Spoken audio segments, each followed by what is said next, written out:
I think one thing to really think about our morale and keeping things up, our leadership team has been very vocal about taking steps to prevent burnout. It's really lovely to hear leadership do that because it's easy to write articles and say like work-life balance is important. It's another to actually take the steps to create that environment. Other than that, opportunities to be silly and fun. We had our marketing awards yesterday for the team. It was really sweet. And it's just an opportunity to do that positive reinforcement of saying like, hey, these people have done a really great job. We want to highlight everyone that's just absolutely killing it this year and to show our gratitude. We also have our leadership sending us videos like with updates and also giving shout outs. And they take the time to showcase that they really care about us and that they want us to know that they're grateful. You hear thank you a lot at HubSpot. You hear I'm grateful a lot at HubSpot. So that's lovely. Welcome to the Internal Marketing Podcast, the unique podcast series where we flip the marketing conversation from external to internal, exploring all the ways that you can build the brand and drive growth by engaging and empowering company employees to become powerful advocates of the brand. I'm your host, Kerry-Ann Stimson, and I'm very happy to be bringing you this episode where we'll be unpacking another great internal marketing case story, as I like to call it, with my featured guest, Christina Garnett. And Christina will be sharing how HubSpot engages its employees through internal marketing activities that help to build its strong brand community. But before we get started, if you're looking for more practical resources and powerful perspectives about leveraging the power of internal marketing, then the Happy Monday Club is the newsletter for you. Every Monday, the team over at Workshop puts together an inspiring and uplifting list of articles from some of the world's best workplaces, along with their latest internal communication templates and the occasional giveaway or surprise. Join over 15,000 communication professionals and sign up at happymondayclub.com. And of course, Workshop is the global sponsor of Season 3 of the Internal Marketing Podcast. Thank you, Workshop. I'm happy to have you on board. So let's jump into this conversation with Christina Garnett. There'll be some great takeaways in this discussion because Christina will be sharing how HubSpot engages their employees through internal marketing to help build its strong brand community. Hi, Christina. Thank you so much for joining me and welcome to the Internal Marketing Podcast. How are you? I'm doing very well. Thank you so much for having me. It's an honor. Oh man, this is going to be a great conversation. First of all, confession. So I am CMO of JMB Group. JMB is a long-standing customer of HubSpot. We love your platform. Oh, I love hearing that. We love our customers, so that's always lovely to hear. We love you guys too. You've been awesome. And so it's even an extra special treat for me to have you here because I'm not, of course, speaking with you in my JMB capacity, but it's always great to interact with somebody from HubSpot. But I'm especially also excited, Christina, because this is another one of what I like to call our case story episodes, right? So when we talk about the whole matter of internal marketing and employee advocacy, and in this case, building community, I like to have conversations that speak practically about what companies are doing in this area, because I think certainly for our listeners, it's an opportunity for them to hear what other folks are doing, because it could kind of birth some ideas for them and what they're doing in their companies. So I'm super excited. I know it's going to be a great conversation. HubSpot is already a great brand with a great story and journey to share. So we're going to jump right into it. But I have an international audience of listeners as part of the Internal Marketing Podcast tribe. So at last count, we're listened to in about 17 countries across the world. So I'm not going to assume, as great as HubSpot is, I'm not going to assume that everybody knows who HubSpot is and what you do. So as my usual first level setting question, I'd love to hear if you could share with us, who is HubSpot and what do you guys do? Absolutely. So HubSpot, we have a CRM, and our charge is to work with businesses around the world to help them grow better. You might be using us on Marketing Hub, Sales Hub. You might have the full suite, but in whatever capacity you are, we love working with our customers across the world. Wonderful. And I'm sure as a customer, I know we love you, and I'm sure your customers, your other customers love you too. So of course, again, this is the Internal Marketing Podcast. And in an internal marketing conversation, we really are trying to get closer to the heart of understanding why and how brands should be engaging their employees in the brand itself, the why, the purpose, the mission, the vision, even the products and services, right? Because we recognize that however it is we want to land on our customers externally, we have to first do the work on the inside first, or else that those dots won't connect and the customers will pick it up in a heartbeat, right?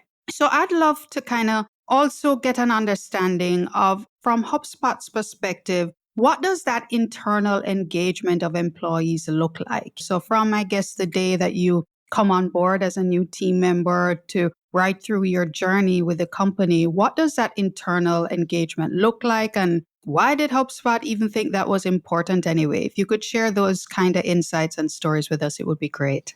Absolutely. So I think it really starts off with training. When you're onboarded and you're going to go through traditional training, they don't make assumptions about your knowledge. Some people come in having a wide range of information and knowledge about HubSpot. Some people are brand new and have never used the product. They start by having the cohort that you're in, and you're going to naturally already have people who are not necessarily in marketing, which I think is a really great way to get started. Because if you were to onboard and you immediately are only segregated by your department, you're essentially creating a silo from the very beginning. And HubSpot doesn't do that. So in your cohort, you're going to have other people from sales. You're going to have some from customer success. You're going to have some from HR and marketing and things like that. And I think that's a really strong step in the very beginning to really kind of get this team focus of we're all in this together. We're all making sure that people have a general foundation of what we do and how we take care of people. I think that's incredibly important and sets a good standard for how we're going to be working together.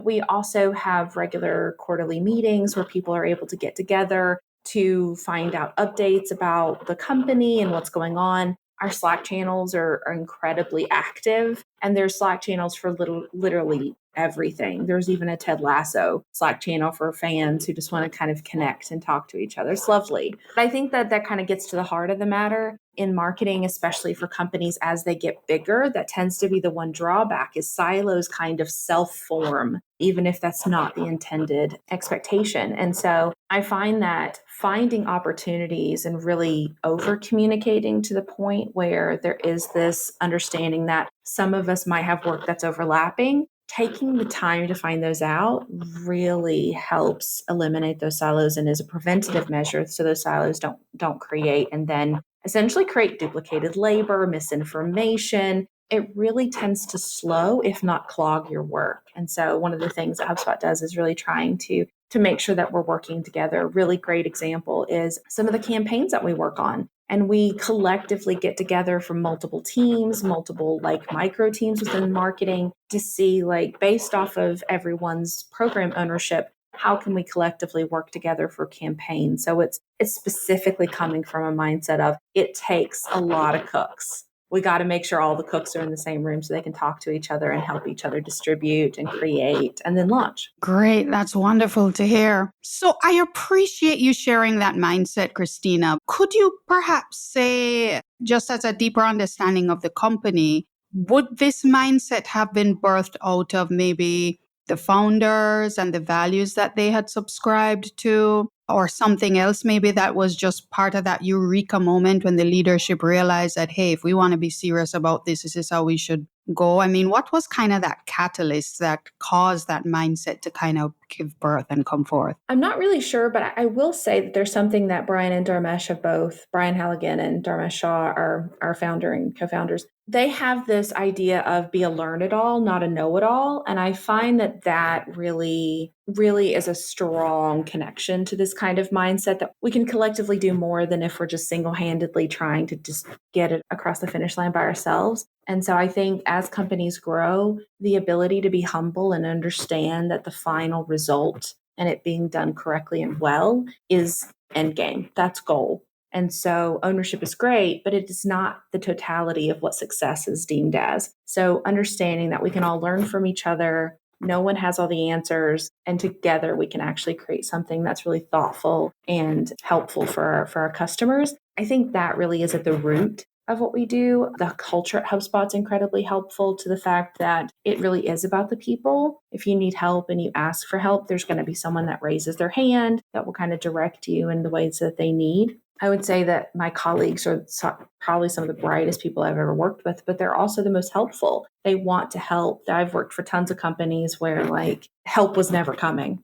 And it's just not the case at HubSpot. So I think that learn it all, not know it all aspect is really, I don't know if it's necessarily the catalyst, but I find that that's a really strong root in the way that we all treat each other and the way that we work towards these common goals. Totally understood. And I'm curious to know now, because I'm sure it's a question on our listeners' minds, is like, take us through, I guess, the work journey at a HubSpot. I mean, tactically or practically, what do those kinds of internal employee engagements look like? What are some of the things that HubSpot does to really drive those engagements practically? I would say transparency is huge.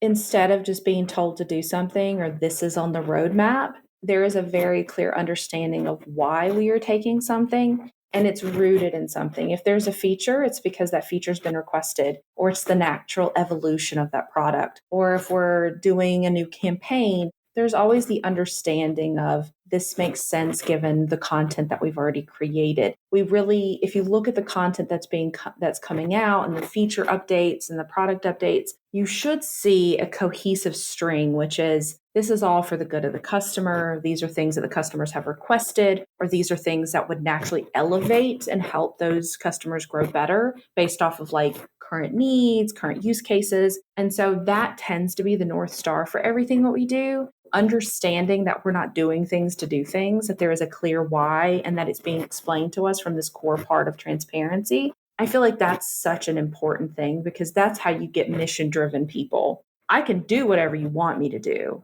but if I understand the why behind it, I'm going to be able to give more of myself. I'll be able to be more passionate. When I'm getting frustrated, I'll have a route to say, like, this is for a reason. This is for such and such. And I think that that's incredibly important, especially when there's a lot of people who work in corporate settings and they feel like they're doing busy work or they feel like their work isn't really leading to anything impactful. And because of that, they feel burned out because they're tired, they're doing a lot of work, but it also feels useless work. That's really the difference.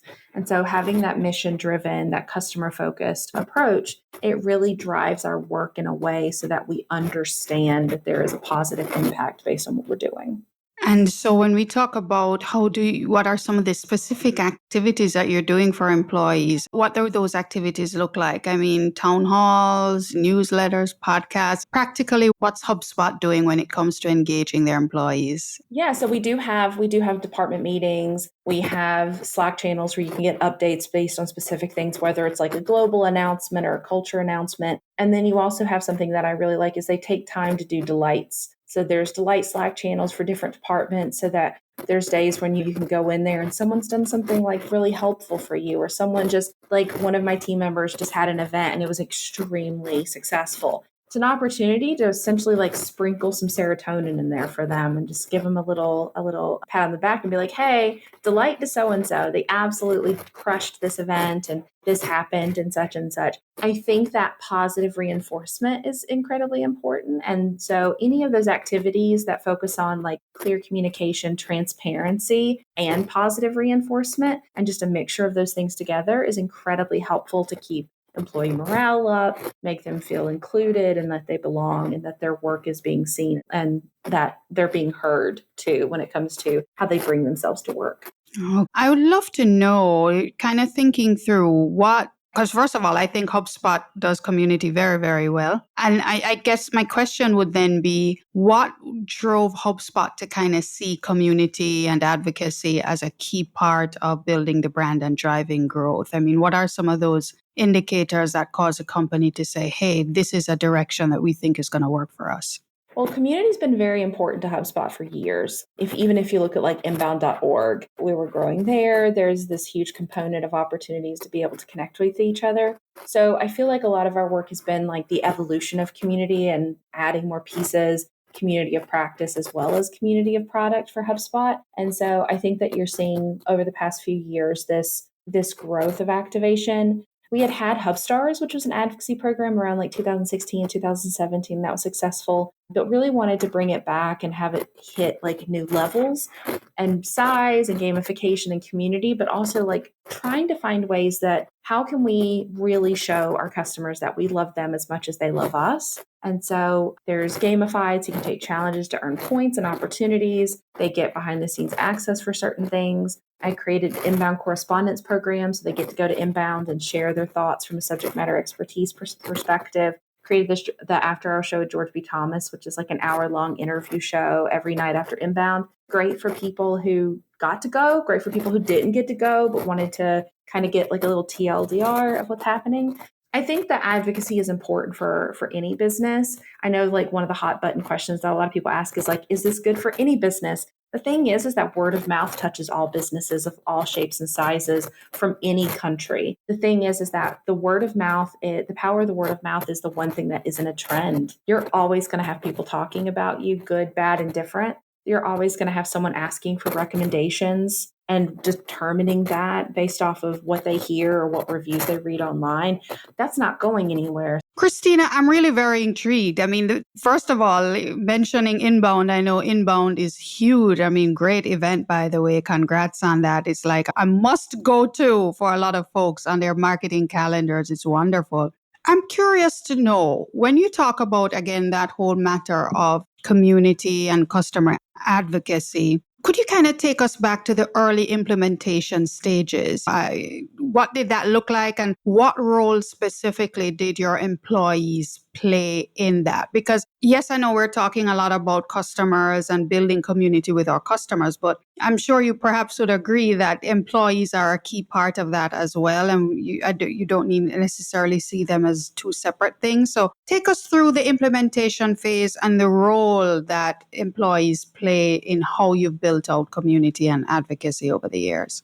Yeah, absolutely. In a community, especially when you're talking to customers, they have multiple touch points. They might have someone in the community they talk to, then they have the salesperson, they have their CSM. They have all of these people within the company, and there needs to be an understanding of who those people are. I don't get to claim them and be like, this is my person. No one else gets to speak to them. They need to have those other relationships as well. And so in community, it's not about ownership. It's about facilitation. How are you building bridges? Not how are you owning things? How are you building those connections? Having strong opportunities and ways to communicate with other teams, especially if they have a relationship with these people already, is incredibly important. Obviously, having HubSpot as a CRM, we're able to dive in. And if I have a customer who I think would be a great advocate, I can go in and see, here are the employees, here are the other HubSpotters that they talk to, that they connect with. It was the last time they spoke to someone from HubSpot. And so it really creates a good journey map for me that I can see them as a customer through their journey with us. And I know who I need to make sure is a part of that for them.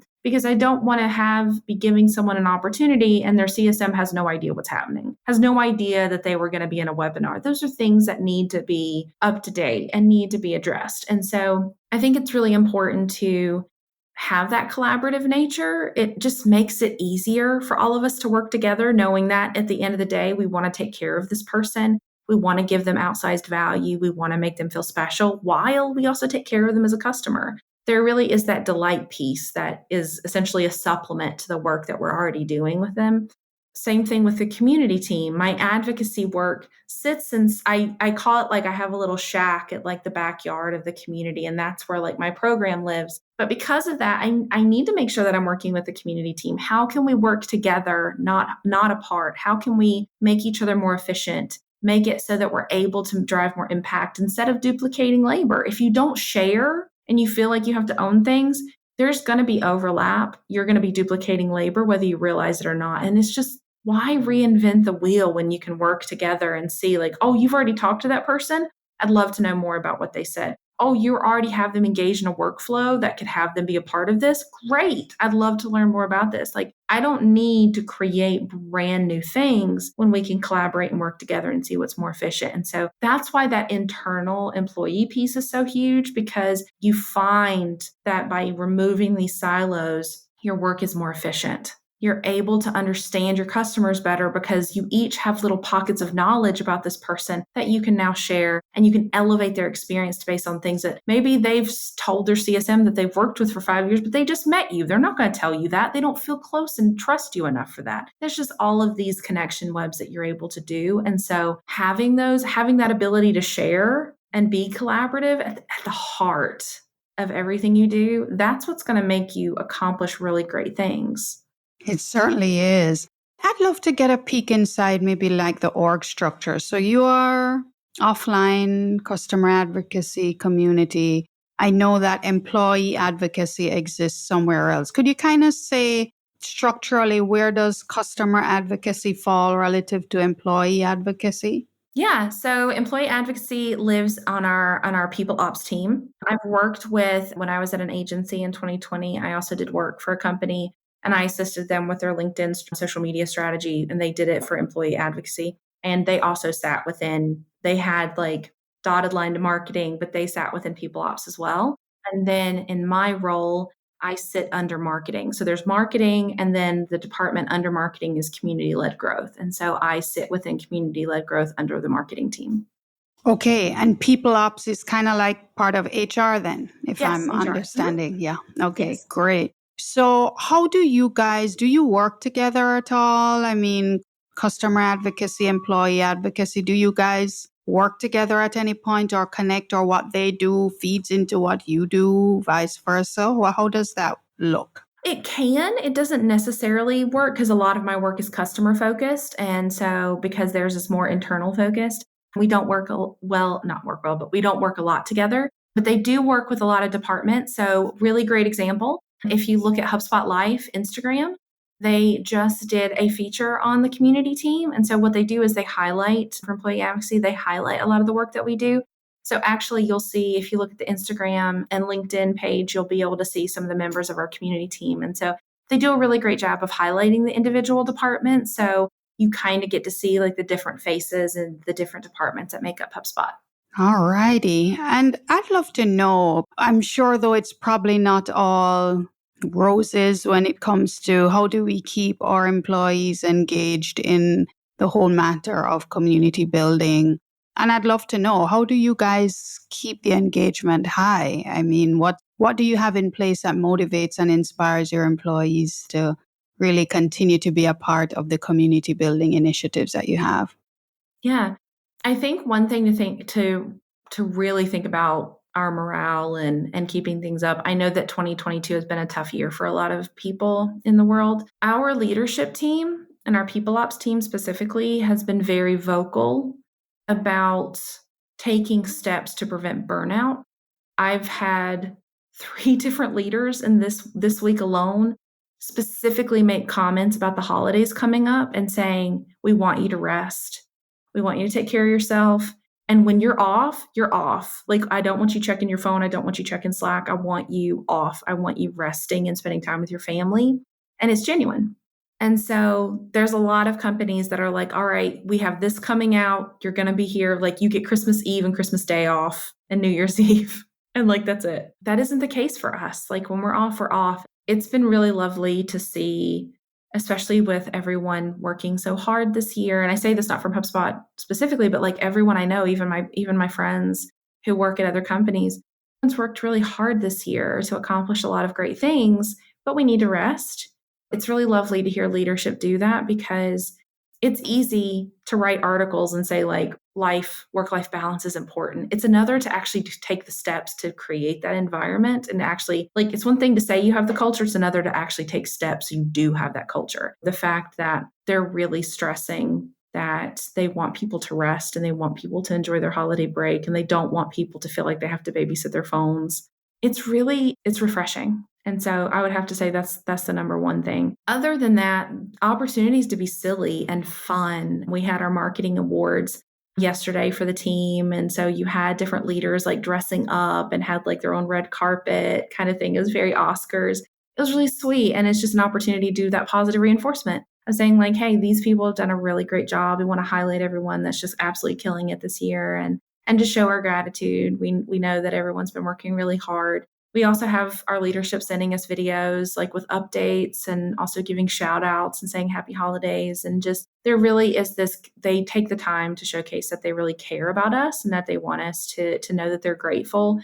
I've worked for tons of companies that isn't the case. Like you don't hear thank you. It's just not like you did your job. Like that's what you're supposed to do.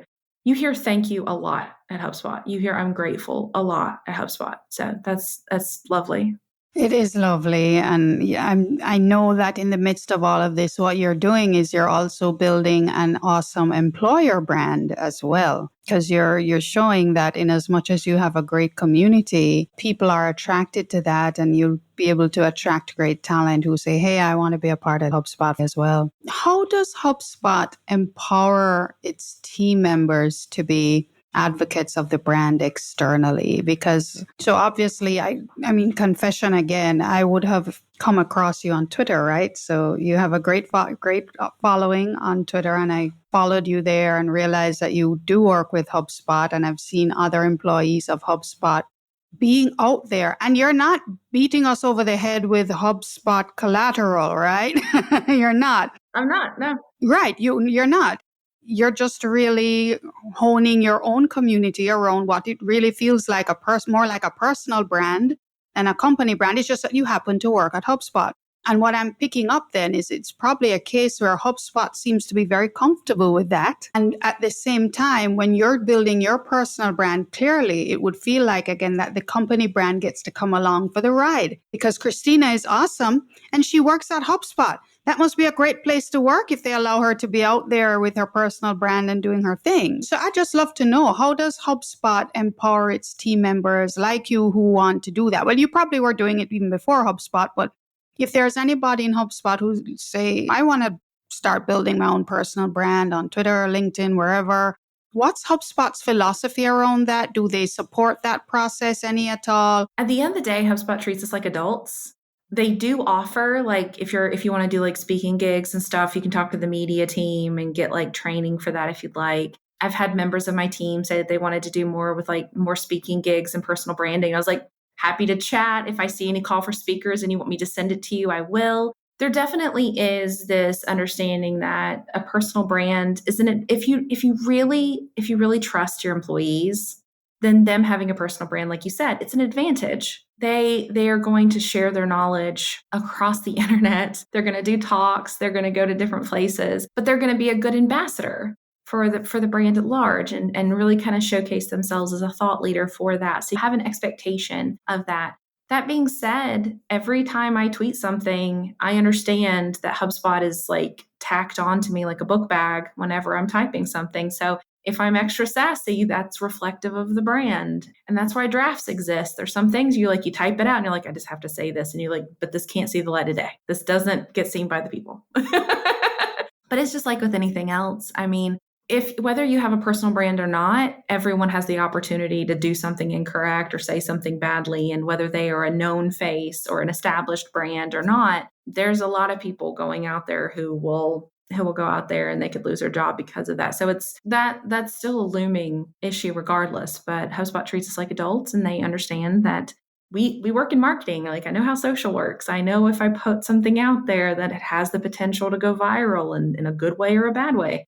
So all those things are definitely true, but they are incredibly supportive about it. I got to go to Cannes earlier this year to speak, and that was a lovely experience. And then got to write about it in Adweek afterwards, and everyone from the team was lovely, and my team was really happy for me. And so just things like that. I think it all comes down to, with most things when it comes to employee advocacy, if you have to trust them. You have to trust the people you hired. And that needs to be at the foundation of everything you do. And if you have that foundation, there's a lot of things that you'll get to go on from there. I mean, we're seeing companies trying to make people go back to work and you have to be in the office. And you're like, past 2.5 years, we've proven that we can do just as well, if not better, without going into the office. So I know it's not productivity, but it comes down to that trust element. And so that's the other thing about HubSpot too, is they've made it very clear, like, no, we are hybrid.